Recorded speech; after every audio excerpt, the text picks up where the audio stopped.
First Tune TV 2009 at Computex at Silverstone, and we already gave you the preview of the Raven 2, so now we're going to have a more detailed look at the Raven 2 and the features. And here's Tony with us from Silverstone. He's going to show us the really interesting parts that are new compared to the Raven 1. Okay, the Raven 2 is sort of an evolution of the first Raven chassis. We took the stack effect concept from the Raven 1, which is turn the motherboard 90 degrees so the graphics cards and all the components face upwards and exhaust the air up. We added one more 180mm fan to the Raven 1, so there's now 3 of these giant 180mm fans with fan filter included on all 3 of them. On the Raven 2 chassis, all 3 fans can be adjusted in their speed. So there's 3 switches on the top of the case that lets you adjust the speed from 700 RPM up to 1000 RPM. And also on the Raven 2, we added 1 extra expansion slot. So there's a total of 8 expansion slots. You can now insert 4 double width graphics cards.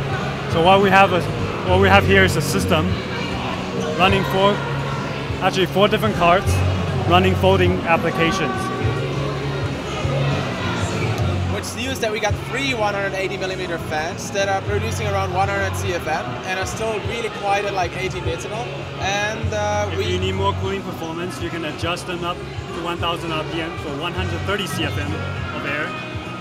Okay. So the cooling itself is exceptional, yeah, but it's still very quiet because there's no open vents on the front, on the side panels, only from the bottom and the top. So all the noises can not escape directly to the end user, like some of the other cases on the market. Okay. So I would say the most important thing about the Raven 2 is that the motherboard is rotated so the air is going out on the top. There are 3 huge fans on the bottom blowing the air from the bottom to the top. You added 1 extra slot so you can run 4 dual slot VGAs, one that is overlapping slightly beyond the motherboard.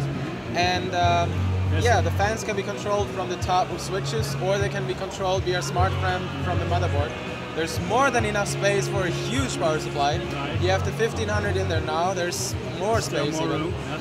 And there's still some space for the longer 295 single PCB cards, right, and maybe even larger cards in future. So. Right. And at the bottom there's actually, you can't see it from here, but there's actually 2 liquid tubing pass-through on the rear back button of the case.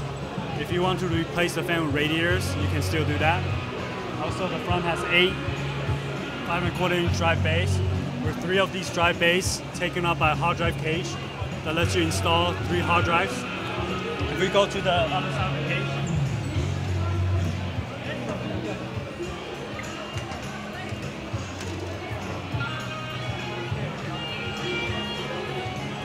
you can see we implemented cable routing options for you.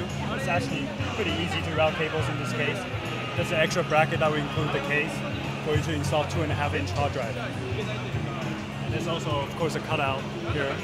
All right, right now there's a similar model which is made with an aluminum finish, and the different thing about it, one of the different things is that you can slide in the hard drives from the side via hot strap directly. Right, right.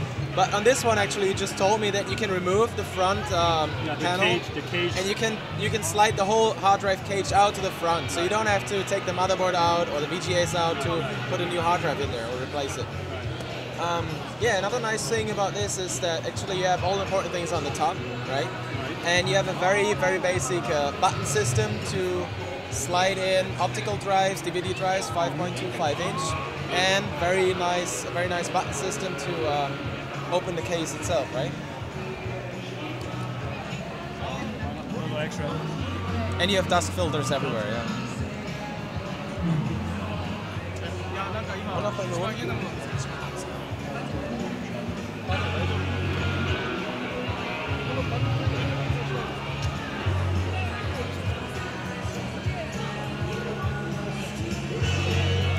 You can see that they are running 2 295 cards and 2 9800 GX2 cards, so 8 GPUs running folding at home.